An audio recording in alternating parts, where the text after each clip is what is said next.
Okay, so introduce you to my new shoulder rig that I've just put together from mostly Fotga bits. We've got a Fotga, it's the DP500 2S follow focus. I've got my Sony A7s with the Canon 24-105 in there at the moment, so it's a pretty good lens for this kind of rig. We've got the Fotga DP500 2S rail system, which is nice and solid as well. And then yesterday I had the DP3000 Fotga adjustable handles on the front here, and the little shoulder pad and bar is DP3000 as well. I'll have to say that the DP500 2S stuff is definitely better made than the 3000 stuff. I'm finding I have to tighten up these adjustable handles on the front of the system here really tight to stop this from moving at all. I mean, it's not too bad with this camera and this kind of setup. It's obviously quite light with that matte box, and you know, the camera's pretty light, the lens isn't absolutely massive. It's not really going to move too much, but if I force these handles I can still move them, and I have tightened the adjustable arms up like loads, like to the point where I think I'm going to strip the threads or something. So they're not perfect, these handles, but I'm liking the rails and I'm liking the follow focus. Follow focus, it's got A to B stops on there, so you can adjust those and do your pull focuses and all that kind of thing.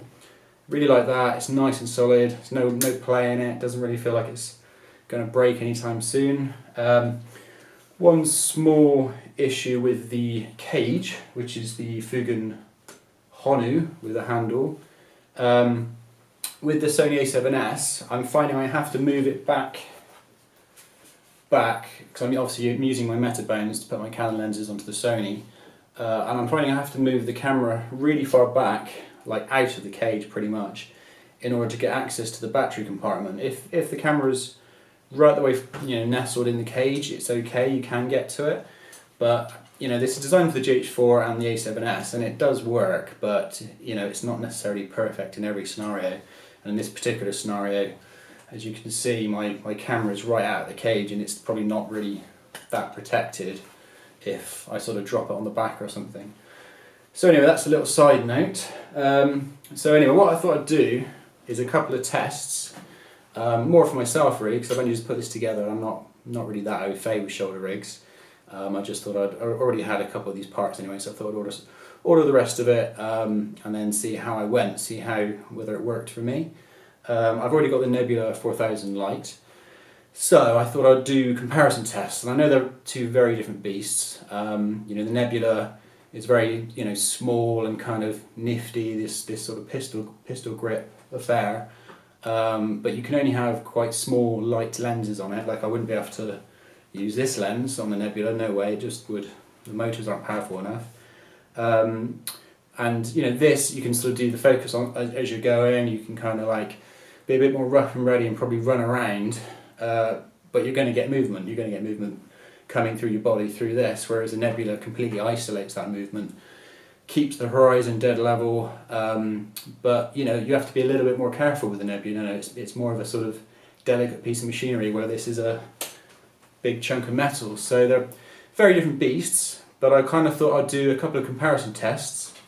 I'm going to put the same 16mm pancake Sony lens with the ultra wide adapter on the Sony A7s, and I'm going to try and do the same route, same kind of little targeting this point and that point, same, you know, little bit of filming basically with the shoulder rig, and then with the Nebula, and then just to kind of compare them both. They're obviously going to be different, but it's, yeah, I just thought it would be interesting to compare them to see which works in what scenarios. Like for instance, this is quite wide, so getting this through a narrow door in a hurry is quite tricky, but with the Nebula that's quite easy. So, and again, with the Nebula you can't really interfere with the camera too much on the fly, because you upset the motors and you upset the balance of the 3-axis, you know, stabilizer, so you can't go in there and mess around with the focus and all that kind of thing on the fly with the Nebula. So they are very different. Anyway, so let's get on with a couple of tests and then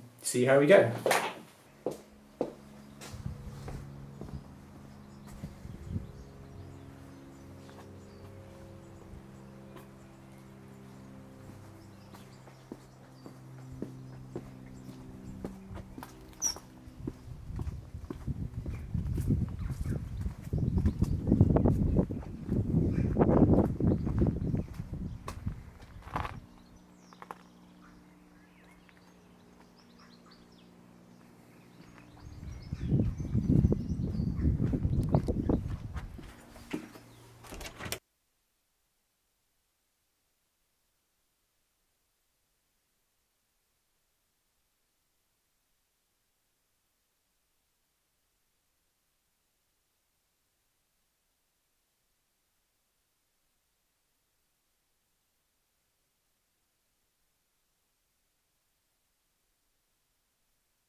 Okay, so what have I learnt from this little test?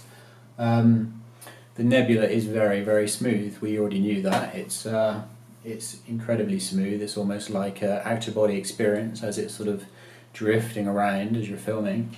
A couple of things about the Nebula. When you're trying to target something and pan and move, as we saw with this little experiment with the baby buggy, because the Nebula is trying to keep the camera steady, you have to overturn, you have to turn sooner than you think you need to keep something, to track an object. So you have to get used to turning a wrist about 10 degrees before you want it to turn. Otherwise, as you saw from the baby buggy experiment there, it's quite easy to lose track and get things off center if you want them in center, but to have control over your shot. So that's a factor. You can adjust that in the settings and make it react quicker in a smaller parameters, like 5 degrees or something. But then you're more likely going to get sway as you're walking around, so the camera's swaying like a drunk person. So it's a balance getting that right, and obviously a bit of practice using it will sort that out as well. The shoulder rig, it's great for targeting things and keeping them in frame, definitely. It is a little bit big and cumbersome. I was feeling like I was going to hit doorways and things as I was walking through them. You can narrow those handles to make everything a bit smaller, but my thinking is that the wider everything is, the more stable it is. And I was kind of doing a rough, crude stability test with this just to see how it fared against the Nebula. And what else about the shoulder rig? I was finding, if you look at the as you're walking down as I was walking forwards, I was getting a lot of this going on, and the camera was tending to point down at the ground, even though I thought I was kind of holding it up. But like I say, this is my first time with a shoulder rig, so I'm very, very inexperienced, but this is how I learn, by doing these little tests. But yeah, so I was getting a lot of this kind of like up and down wobble. It was pretty good this way, and it was pretty good sort of looking left and right. It was always looking where I wanted it to go. But yeah, it was getting this kind of bouncy shoulder going up, arm going down, arm going up, shoulder going down, like getting this kind of action going on, which a lot of that probably is me needing to practice and playing around. But it's different horses for different courses. You may want a scene where you want lots of energy. You may have a fight scene, or somebody breaking down in front of you, and not like I'm a Hollywood director or anything, but you may want some energy and a dynamic kind of movement to the scene to give it something, and the shoulder rig's going to do a good job of that because it has that kind of organic feel. Where on the other hand, say if you want to do a real estate video and you want everything to look as polished as possible, the Nebula is fantastic. The Nebula makes everything look better in terms of polish and quality. So you choose your weapon for your fight, I guess. Anyway, so there you go. That's what I learnt today from doing this very quick little test. So it's useful for me, like I say, as a newbie to shoulder rigs. And I've only had the Nebula for a few months, so I'm relatively new to that, but I'm getting my head around that pretty well. I know what it can do and what it can't do.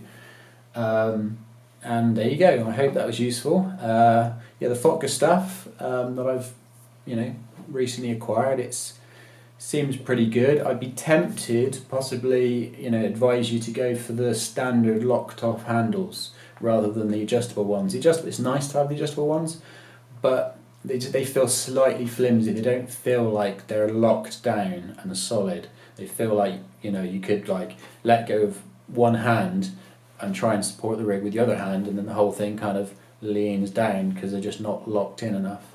And the shoulder pad's pretty cheap, but it's just a shoulder pad, so that's fine. Go for that if you want that. Anyway, there you go. That's my my newbie reaction to that gear, and my reactions to comparing it to the Nebula. So I hope that was useful.